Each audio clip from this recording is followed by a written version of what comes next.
Bienvenidos a su espacio Psicologiando a través del 35.1 de Televisión Abierta y Facebook Live UJAT.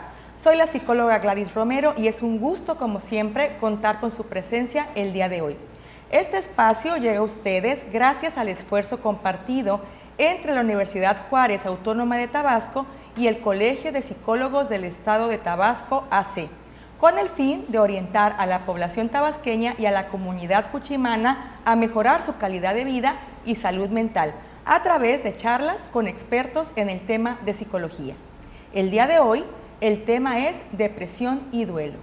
Antes de empezar nuestra plática con expertos, hemos preparado una cápsula sobre el tema. Vamos a verla.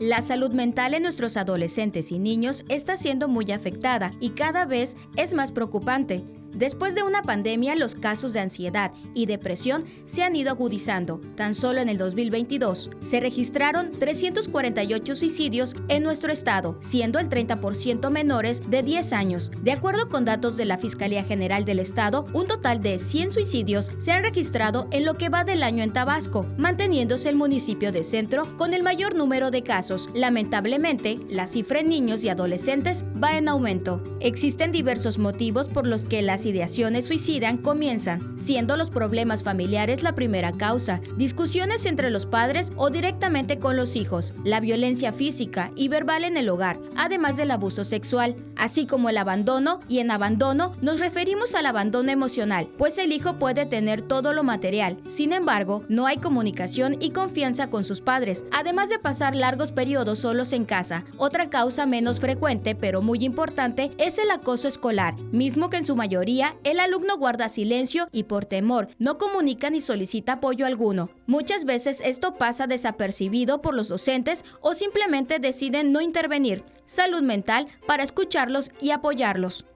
Es importante señalar que nuestros adolescentes actualmente se encuentran inmersos en la tecnología, computadoras, celulares, videojuegos y en muchas ocasiones ellos mismos son los que se aíslan del mundo real. Es por ello que la presencia de padres y familiares es de importancia. Preguntarles acerca de su día, sus pensamientos y sentimientos. Aunque parezca difícil, es importante insistir en buscar el acercamiento con ellos poco a poco, conocer el ambiente donde se desenvuelven, acercarse a sus amigos y conocidos, tratar de buscar la mayor convivencia e incluso conocer sus redes sociales, lo que interesa en lo virtual, con quienes chatea. La revisión de contenido en computadoras y celulares es muy trascendental, así podremos encontrar información relevante de cómo se encuentra y que en muchas ocasiones a la familia no ha podido compartir. Desafortunadamente se puede observar a una persona estable o feliz y en realidad puede tener una planeación suicida. O por el contrario, podemos ver cambios importantes en ella. Por ejemplo, ya no disfruta su día, no desean actividades recreativas o sociales, dejan mensajes de despedidas a familiares o amigos, regalan objetos significativos. Un dato relevante es que, aunque la autolesión, acto de lastimarse el propio cuerpo a propósito con cortes o quemaduras, no suele ser un intento de suicidio. Puede aumentar el riesgo de suicidio debido a los problemas emocionales para afrontar una situación de dolor o estrés que conlleva. Tenemos que dejar de creer que nuestros adolescentes solo quieren llamar la atención o que quien dice que lo hará no lo consumará. Debemos tomar con seriedad las frases que comparten y aunque mencionen que son solo bromas, darles la importancia. Si los hijos no pueden compartir sus emociones a sus padres, para eso estamos los psicólogos profesionales de la salud mental, para escucharlos y apoyarlos. Para hablar sobre este importante tema de depresión y duelo, nos acompañan tres invitadas expertas en el tema y miembros del Colegio de Psicólogos del Estado de Tabasco. Recuerde que estamos en vivo y en caso de tener alguna duda puede acercarse a nuestras redes sociales para hacerle alguna pregunta a los expertos. En este primer bloque nos acompaña la psicóloga Erika Báez Palacio, maestra en terapia de pareja y familiar. Maestra, bienvenida. Muchas gracias. Maestra, ¿cómo podemos identificar la depresión? Bueno, primero que nada es, para identificar tenemos que ver lo que la persona piensa y siente. Esto a través de lo que nos dice y lo que hace en su día a día y así poder ir identificando estos síntomas que, bueno, de acuerdo al Manual Diagnóstico y Estadístico de Trastornos Mentales, nos dice que deben permanecer mínimo de 2 semanas a meses. Y bueno, dentro de estos síntomas muy importantes que tenemos para identificar la depresión, tenemos la presencia de la tristeza y la disminución del placer o interés de las actividades de lo que antes la persona disfrutaba, así como también la disminución de las actividades, y también pues tenemos lo que es el aislamiento, la dificultad en su concentración, eso también es importante. También tenemos como los sentimientos de culpabilidad e inutilidad en la persona, el insomnio por las noches y la hipersomnia, que en este caso es dormir mucho durante el día. Es importante ver que la actividad diaria e incluso la laboral también baja, y también darnos cuenta de la pérdida del apetito, y pues también tenemos como es la falta de apetito y pérdida de peso. En muchos casos también están los pensamientos recurrentes de muerte, eso también es muy importante, y bueno, todas estas cosas que nosotros podamos ver en estas personas, como la desmotivación en el futuro, también empiezan a hablar como estas cosas negativas de lo que puede suceder. Todo esto nos va a ayudar a ir viendo estos signos en estas personas. Ahora, es importante recalcar que aunque nosotros veamos estos síntomas en las personas, actualmente la situación ha cambiado. ¿Qué quiero decir con esto? Que podemos ver a muchas personas funcionales en el trabajo, muy exitosas, y en realidad estar pasando por una depresión, vivir estos síntomas en secreto. Esto es una realidad actual.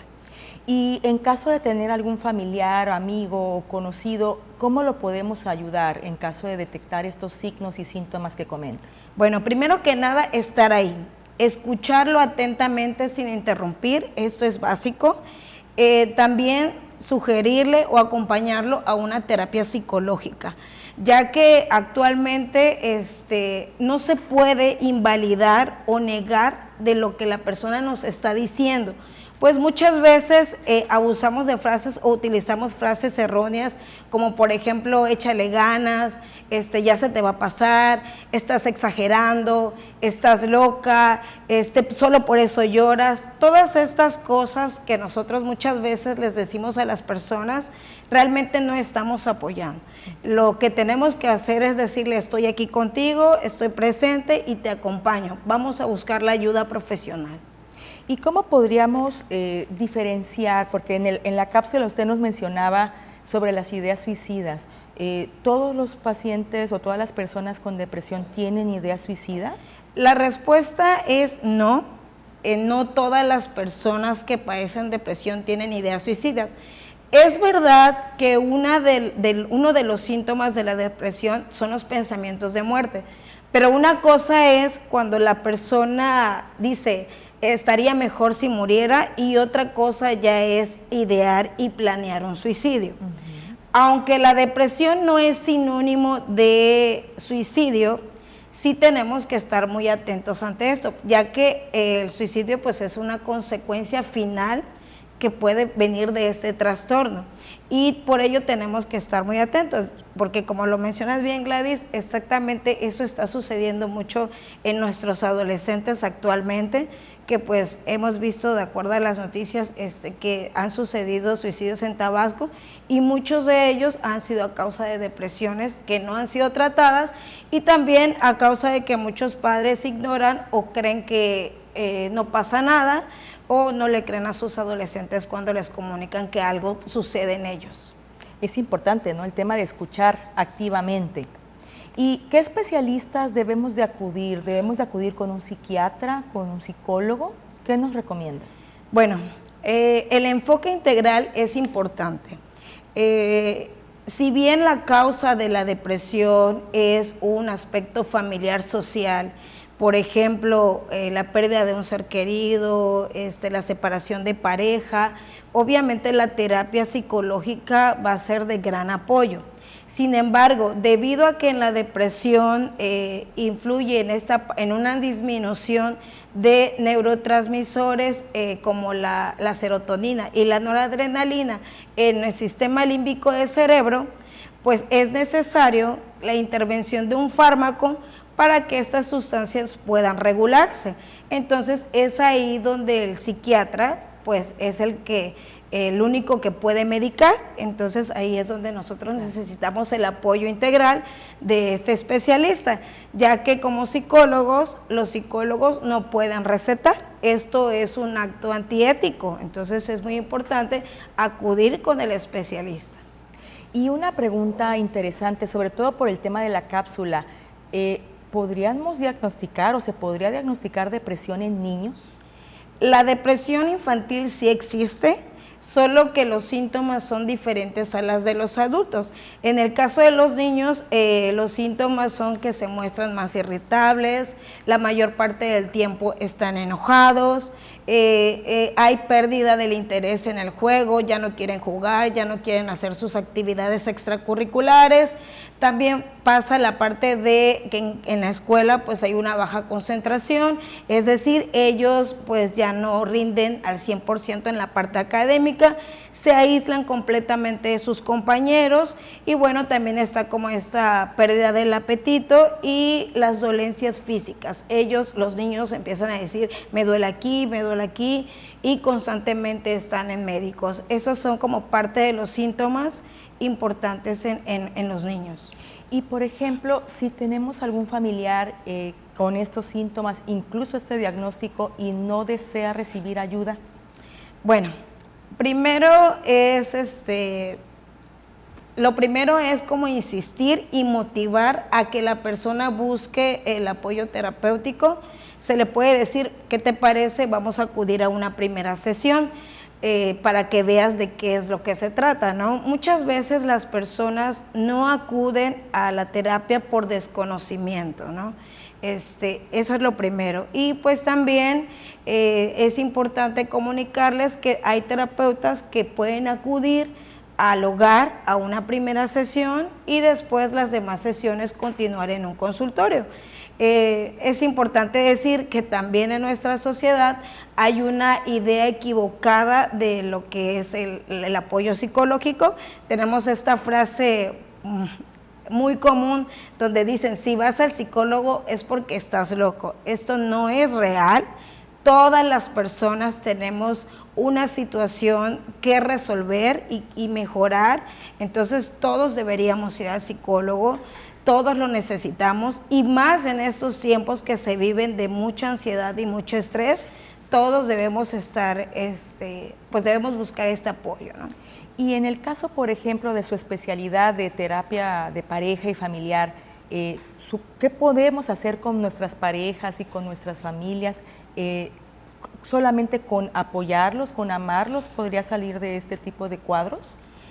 Como ya te lo mencioné un poquito antes, sí es importante el apoyo familiar, el estar ahí, sin embargo es básica la atención psicoterapéutica.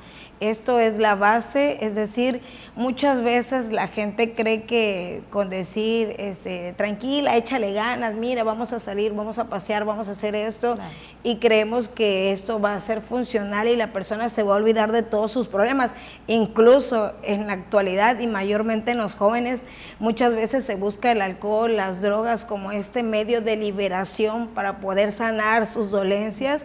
Realmente podemos decir que esto es algo pasajero, o sea, puede que en ese momento te sientas bien o en ese momento de la fiesta, de la convivencia se te olviden todos sus problemas, ¿no? Sin embargo, realmente la situación va a permanecer, va a estar ahí y hasta que no se busque la ayuda adecuada, pues no se va a sanar de todas estas situaciones. Claro, y por ejemplo, nosotros que somos maestros o estudiantes de la universidad, ¿qué podríamos hacer como maestros si detectamos algún caso así en nuestras aulas, por ejemplo?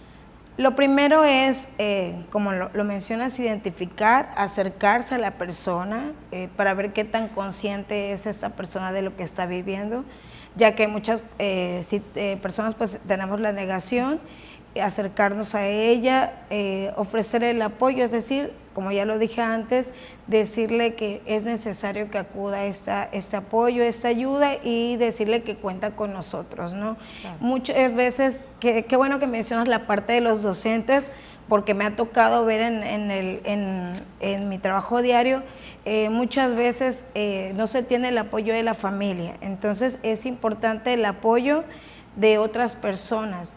Cuando la familia no apoya o no identifica, saber que podemos contar con otras personas. Así que bueno, ¿no? Que en ese apoyo sean los docentes y amigos que pueden estar ahí presentes. Yo creo que el resumen de lo que usted comentaba era estar muy pendientes de los síntomas y de nuestro alrededor y de acudir con un especialista, ¿verdad? Así es, cuando nosotros veamos, como ya lo dije, que la persona se aísla, que la persona ya no hace lo mismo que antes realizaba, cuando la persona disminuye su concentración, cuando la persona vemos que habla de una manera muy negativa, eso también es muy importante, pues es ahí donde nosotros podemos ver e identificar a las personas. Un placer. Excelente, maestra Erika, excelente su aportación, interesante, y lo vamos a tomar en cuenta.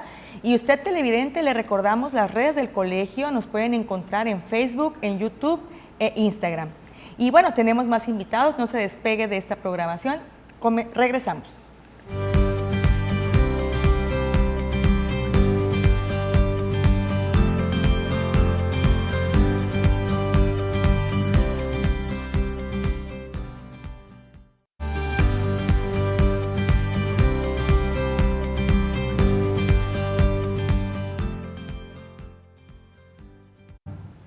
Gracias por seguir con nosotros en Psicologiando a través del 35.1 de Televisión Abierta y Facebook Live UJAT. El tema de hoy es depresión y duelo. Antes de continuar, tenemos un aviso muy importante para todos los psicólogos y profesionales de la salud. El Colegio de Psicólogos del Estado de Tabasco será el anfitrión del primer Congreso Nacional e Internacional que se titula La Psicología en tiempos de hipermodernidad, salud mental, capacidad para transitar la vida.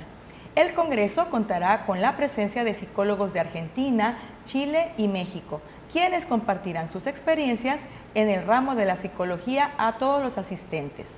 El primer Congreso Nacional e Internacional se llevará a cabo los días 13, 14 y 15 de junio de este año en el Centro Internacional de Vinculación y Enseñanza de la UJAT. En su pantalla podrán ver los contactos para mayor información. Le damos la bienvenida para platicar sobre el tema a la psicóloga Doani Carrillo Moreno, maestra en Desarrollo y Psicoterapia Infantil. Bienvenida, maestra. Muchas gracias, buenas tardes, psicóloga Gladys, un placer estar nuevamente con ustedes en este programa Psicologiando.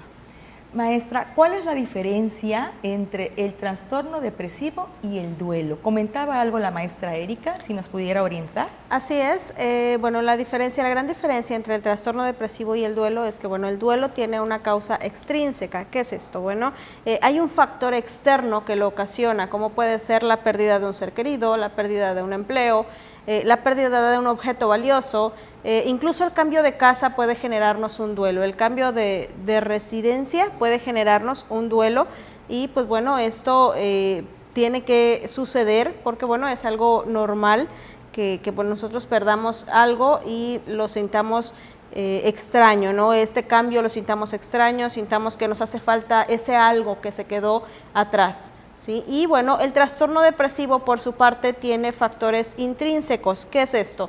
Bueno, esto se refiere a factores que bueno, están dentro de la persona.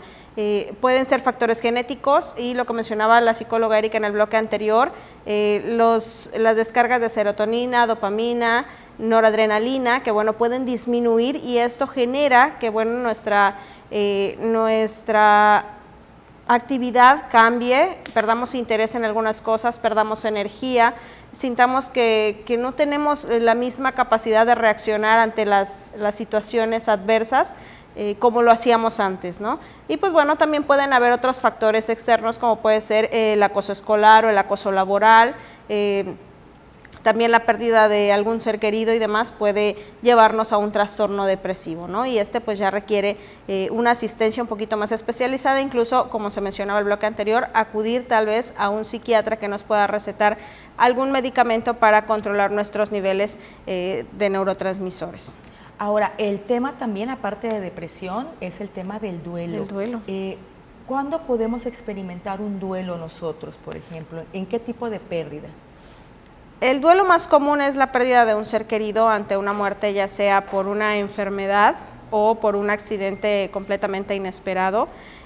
Como les mencionaba, el cambio de casa, el cambio de residencia, el perder un trabajo sencillamente. En el caso de los niños puede ser el perder su juguete favorito, incluso dejar el pañal, dejar la niñez hacia la adolescencia genera un duelo, ¿no? Un duelo que podemos decir es hasta cierto punto invisible, pero es un duelo al final de cuentas. ¿Por qué? Porque bueno, estamos dejando algo atrás que en nuestro presente ya no estará, ¿no? Entonces eso genera un duelo. Y la psicóloga Elizabeth Kubler-Ross mencionaba, ella estudió ampliamente en este sentido, este tema, y ella nos dice que hay 5 etapas, ¿no?, para transitar este duelo, y todos pasamos por ella. En algún momento todos pasamos por ella y todos negamos esta pérdida. Llámese objeto, llámese persona, la vamos a negar de entrada, no vamos a decir, no, yo lo voy a encontrar, no, en el caso de algún diagnóstico terminal también podemos generar un duelo. Entonces, siempre vamos a tener esta parte de la negación, vamos a levantar una barrera y es como el primer contacto con el duelo, vamos a negar lo que está sucediendo. Bueno, después vamos a pasar a la ira, vamos a buscar culpables, porque a mí, porque en mi familia, porque se perdió, tú lo descuidaste, etcétera, ¿no? Y bueno, ahí entramos ya un poquito más en contacto con las emociones del duelo, ¿no? Entonces empezamos a experimentar este coraje, a sentir esta frustración. Después vamos a la parte de la negociación, vamos aceptando que las cosas, la situación cambió, que ya no está presente mi familiar, que ya no tengo la misma salud, que ya no tengo el objeto preciado, y pues bueno, empiezo a tratar de sustituirlo, a tratar de seguir con mi vida, a tratar de buscar una manera de salir.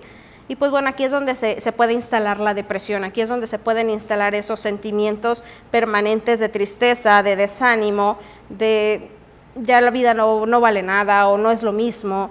Entonces, aquí es donde viene el momento de la atención, de pedir la atención psicológica o profesional adecuada para poder ayudar a la persona a salir de este bache y bueno, poder entonces llegar a la parte de la aceptación. Aceptar que mi ser querido partió de este mundo, trascendió, pero vamos a recordarlo con mucho cariño y vamos a recordar la parte bonita de su vida o de nuestra convivencia. Aceptar que quizá el objeto no lo voy a tener, el mismo objeto no lo voy a tener ya, pero que lo puedo reemplazar o que puedo seguir adelante sin él. A que, bueno, quizá mi salud pueda restablecerse más adelante, etcétera, según sea el caso de este duelo, ¿no? Y es así como vamos transitando por las 5 etapas que Kubler-Ross nos menciona del duelo, acerca del duelo. ¿Y cómo podemos diferenciar de un duelo normal, como que usted comenta que pasamos todo, y lo que se llama un duelo patológico, uno que no se logra avanzar o superar? Así es, un duelo complicado que le llaman los autores también, ¿no? Este se extiende sobre todo en la etapa de la negociación y la depresión, donde viene esta parte de realmente lo intenté, pero siento que no puedo seguir. No es lo mismo si ya no tengo este objeto, no es lo mismo si mi salud no se restablece, no es lo mismo si mi ser querido no está presente, ¿no? Entonces nos sumimos o se sume la persona en un estado completo de inutilidad, de falta de interés por todo lo que está a su alrededor, siente que la vida no vuelve a ser la misma y entonces es permanente. Cuando se prolonga por más de 6 meses, entonces ya podemos hablar de un duelo patológico. Estamos hablando de sentimientos que se quedaron como para siempre y entonces hay que mover a esta persona, hacerla reaccionar y pues decirle, sabes que hay otras maneras de salir adelante, hay otras maneras de seguir con tu vida y ciertamente no va a ser lo mismo.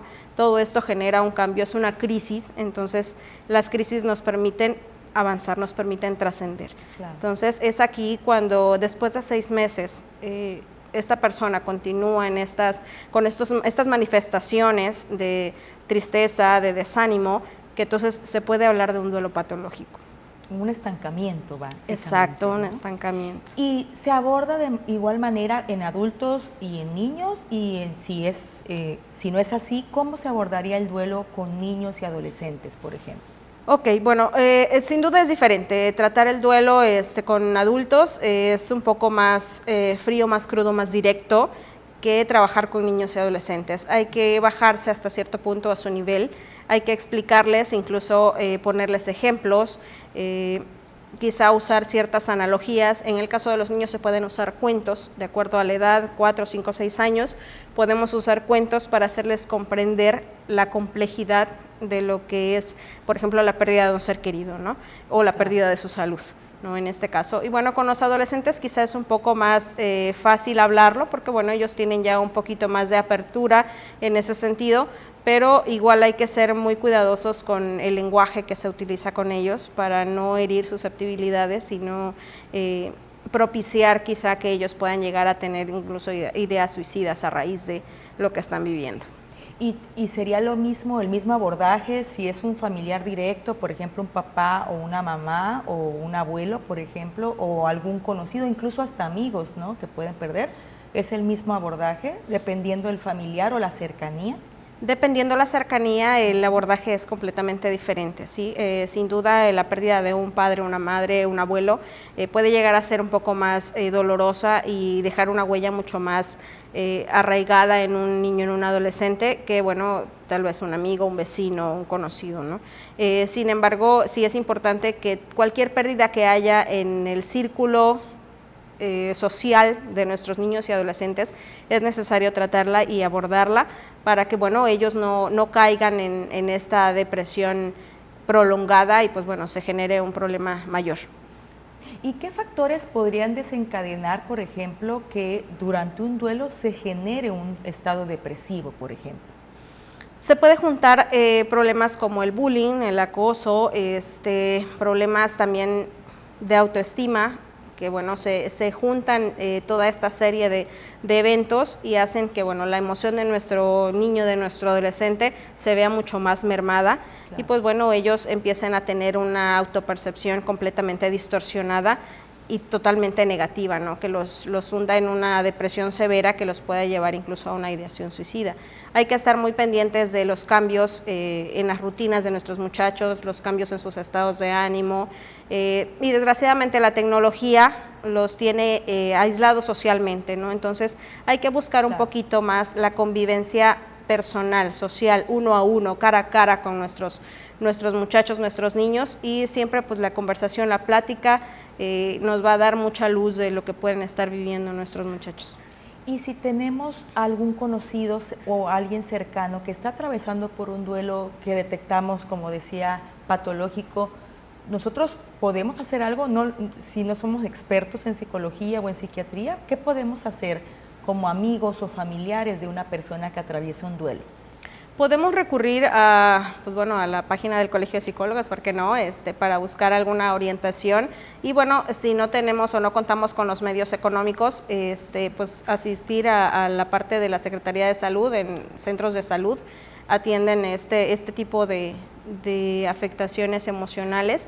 Y pues bueno, es importante que puedan ellos acudir, buscar el apoyo. Y pues bueno, recordar que el 13 de enero, cada 13 de enero se conmemora el Día de la Lucha contra la Depresión, considerada una pandemia silenciosa.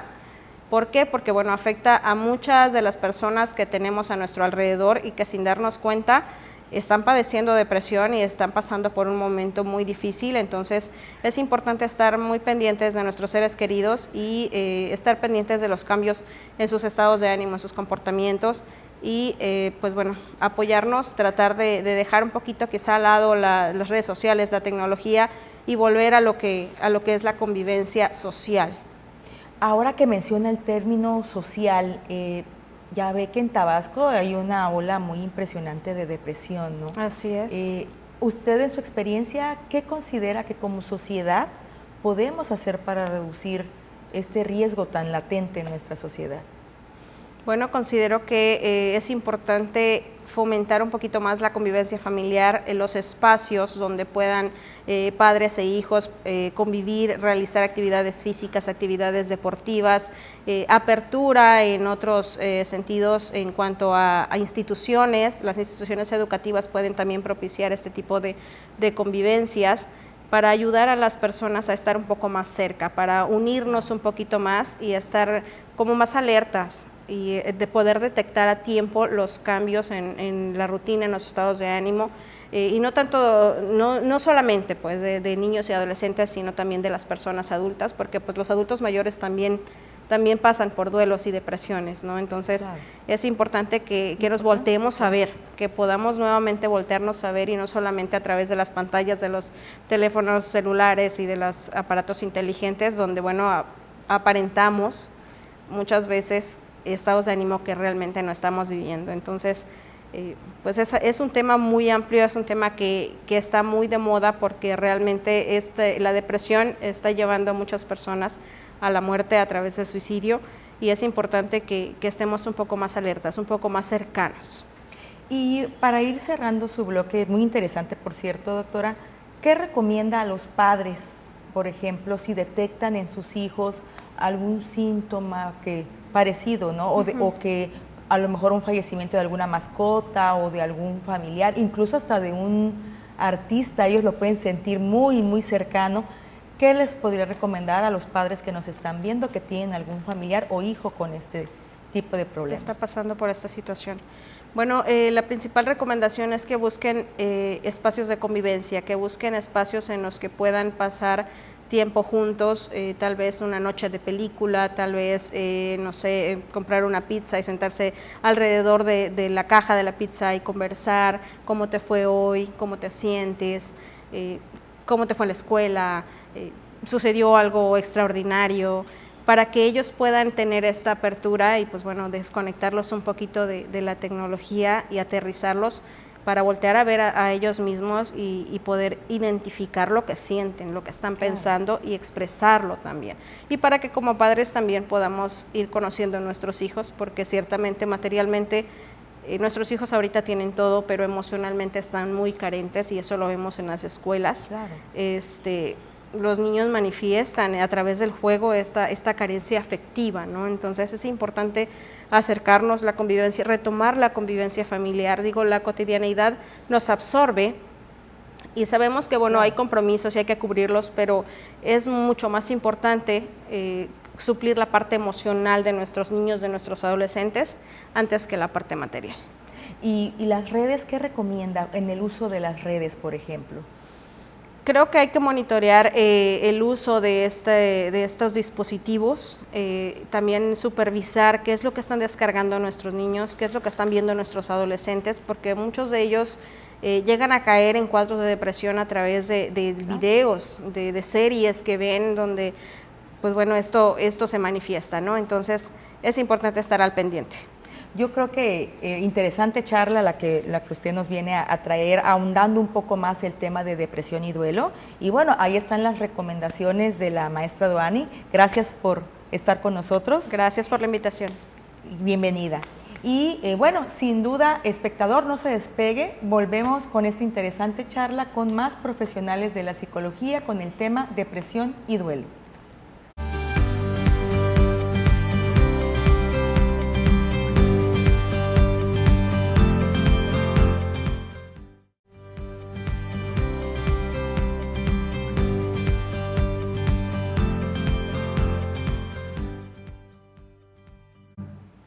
Gracias por sintonizar Psicologiando.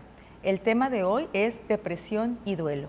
Hoy contamos con la presencia de una experta en el tema, la doctora en psicología Alba Cerino Soberanes.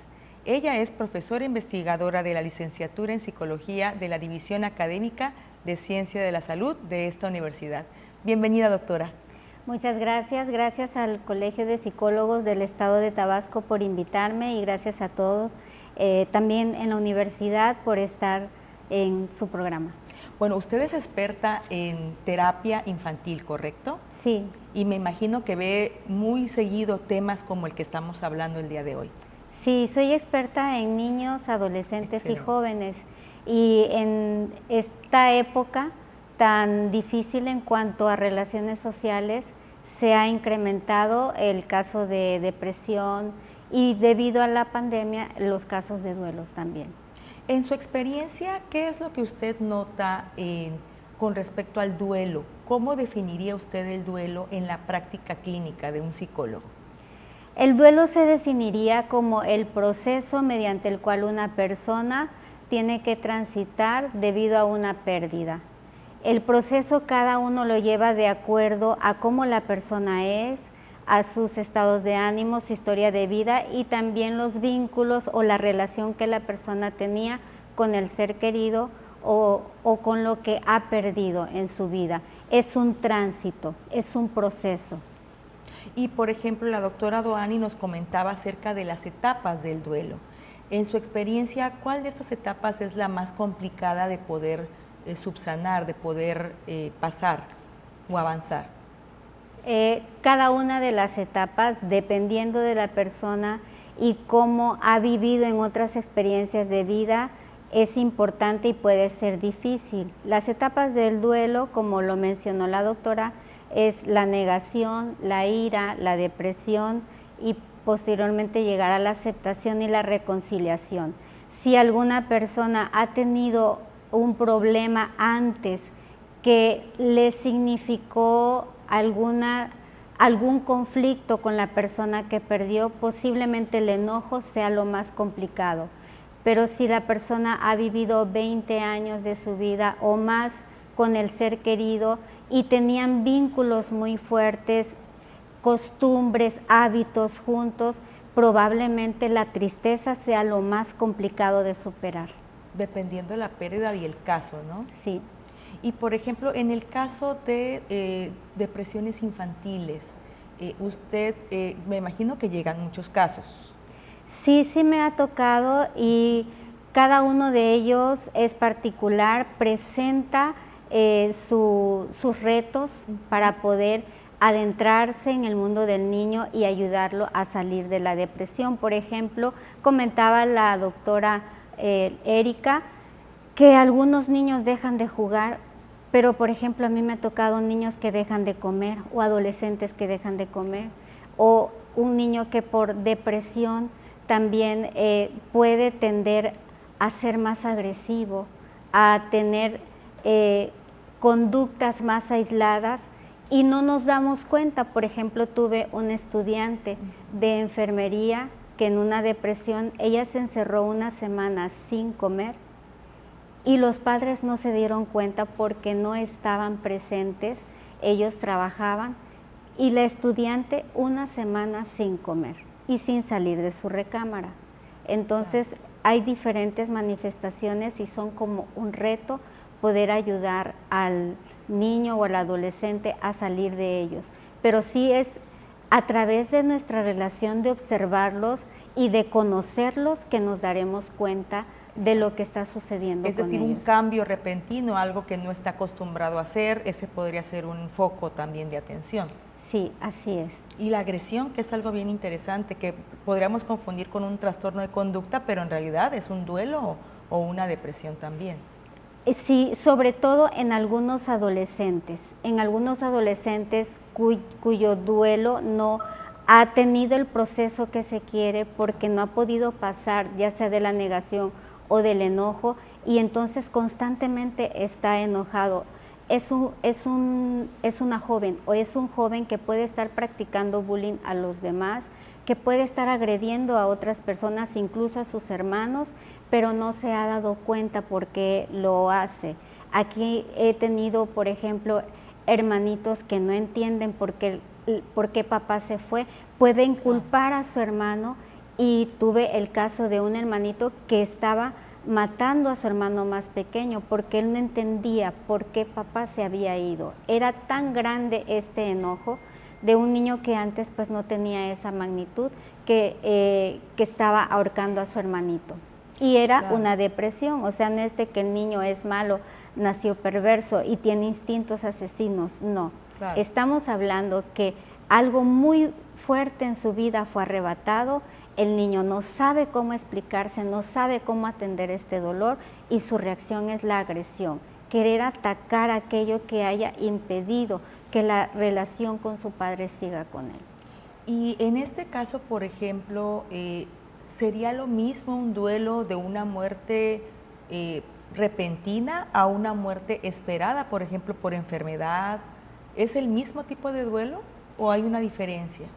Sí hay una diferencia. El duelo repentino es más fuerte de transitar, porque no me permitió que yo pudiera despedirme de la persona, de estar con ella. No sabía yo que esto iba a pasar, no tenía yo la preparación. Nadie está preparado, pero esto fue algo súbito y me conduce a experimentarlo con trauma. Eso fue un trauma. Y una muerte que va continuamente desarrollándose en la vida de la persona, porque ya sé con anterioridad que está enferma, que está sufriendo, eso mismo me prepara.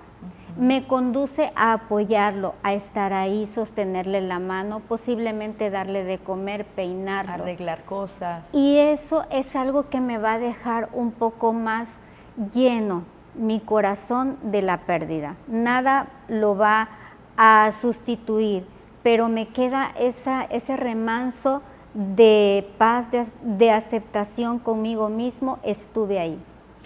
Escucho en muchos grupos que solicitan, por ejemplo, logoterapeutas para trabajar este tipo de temas. ¿Qué es la logoterapia, doctora? Sí, yo la recomiendo mucho a mis pacientes cuando están viviendo tránsitos difíciles, separaciones, por ejemplo, o cuando han vivido momentos de violencia en relaciones de pareja, o diferentes situaciones que ha sido difícil de levantarme, de superar. Lo recomiendo porque la vida misma del creador de la logoterapia es ya una terapia en sí. Víctor Frank es un psicólogo, un psicoterapeuta que vivió en los campos de concentración y tuvo todas las pérdidas que puede tener un ser humano, todas. Las pérdidas de sus padres, de su esposa, de sus hermanas, de su hijo, la pérdida de su trabajo, de su casa, de su dignidad e incluso de su salud. Pero lo que no le quitaron fue la vida, la motivación, el sentido. Él predica con su vida y ya leerlo, ya conocerlo es terapéutico. Y sí, él nos lleva a las técnicas que nos pueden plantearnos que probablemente esto pasé o estoy pasando, pero que hay algo más que me puede significar para vivir. El sentido, ¿no? El sentido. ¿Y la tanatología, doctora? La tanatología, como lo explicó la doctora Doani, es el proceso, es cuando nosotros hemos tenido una pérdida y nos encontramos ante una pérdida. La tanatología te va a ir indicando el proceso. El tanatólogo sabe las técnicas, las herramientas, el acompañamiento que la persona debe de tener. El tanatólogo se especializa para saber que esa pérdida le está quitando todo el sentido, le está quitando todo el aliento, la motivación, la autoestima posiblemente, y entonces vas a ver dónde ir ubicando a la persona para llevarlo a cabo. Elizabeth Kubler-Ross trabajó muchos años con personas hospitalizadas y estas personas cuando iban transitando, ella aprendió a ver y a observar que estas personas tenían todavía una mejor aceptación cuando sabían que habían cumplido, que habían vivido, que estaban sus seres queridos y el tránsito se hacía más favorable, incluso cuando su familia les acompañaba. Aprende a ver también, al visitar los campos de concentración, que las personas al enfrentarse a la muerte es como vivir una segunda vida, y ella crea el logotipo de la mariposa porque descubre en los campos de concentración la mariposa y entonces comprende que también los enfermos hospitalizados son como esas mariposas y esto te prepara hacia comprender la muerte y resignificarla al decir, bueno, ahorita soy esa oruga, estoy en ese capullo y este capullo me está la enfermedad o la hospitalización y este capullo es un tránsito difícil, pero saldré de él como una mariposa y así estaba dibujado en los campos de concentración la mariposa y ella la retoma también para poder significar que la muerte es otra etapa de vida. Un renacer, Sí. prácticamente. Nos llegó una pregunta sobre cómo podemos hacer para las fechas importantes. Por ejemplo, acaba de pasar diciembre, viene el 14 de febrero, los cumpleaños, los aniversarios. ¿Qué puede hacer una persona cuando vienen estas fechas importantes y el ser querido ya no está con él? Sí, y es verdad, por ejemplo, ahorita que viene el 14 de febrero y algunas personas, aquellas, por ejemplo, que estuvieron casadas o que tuvieron noviazgos, perdieron a una persona, estas fechas les significa que ya no están, que ya no hay con quién y por lo tanto hay una disminución del ánimo, se entra en ese ciclo de por qué y esto me puede llevar a la cama o me puede llevar a una adicción, me puede llevar para querer salirme de este contexto, querer olvidarlo. Claro. Hay algunos jóvenes, por ejemplo, que para estas fechas importantes, como tú decías, Navidad, Año Nuevo, Día de la Madre, si ya no está, Día del Padre, entonces, ¿qué es lo que hacen? Fugarse de una realidad. Pero cuando ellos se fugan de esta realidad, no los está curando, simplemente está prolongando más esa pérdida. ¿Qué es lo que tenemos que hacer? Aprender a vivir el proceso, aprender a enfrentar ese miedo, aprender a enfrentar que tal vez esta persona que era en mi vida algo muy importante, no está. Pero entonces voy a voltear a ver qué es lo que sí todavía está y empezar a tomar conciencia de esto. Por ejemplo, la mamá de una paciente que perdió a su bebé y es entendible. O sea, cómo por ejemplo, viene un día del amor y la amistad o viene una fecha, es entendible que va a querer estar en la cama, no va a querer recibir visitas o tal vez regalos, pero es como ese fugarse me va a llevar a otro mundo y me estoy perdiendo lo que sí tengo. Mi paciente solamente tenía 5 años, su mamá perdió su bebé y entonces mi paciente le hablaba, la quería levantar. Su mamá estaba en cama, su mamá no respondía y mi paciente le decía, mamá, mírame, mírame, aquí estoy. Eso es lo que va a hacer la terapia, la logoterapia, la psicoterapia, que podamos encontrar que tenemos más sentido, porque esa fuga de la realidad me puede llevar profundamente o incluso experimentar en el alcohol. Y se origina todo un ciclo también con mis familiares, porque ellos también no comprenden cómo ayudarme, también se desesperan, se frustran y pueden llegar a otros ciclos de ansiedad o de depresión. Por ejemplo, un paciente que sus papás tenían tantos problemas y su papá se iba y su mamá también a tomar alcohol. Doctora, un placer como siempre, un deleite escucharla, experta en el tema, todas nuestras panelistas del día de hoy. Gracias por acompañarnos.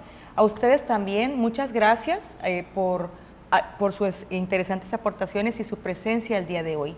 Y vamos a cerrar el día de hoy con una frase del psicólogo Wayne Dyer, que también sobre el tema, que dice, si cambias la manera en que ves las cosas, cambiarás las cosas que ves.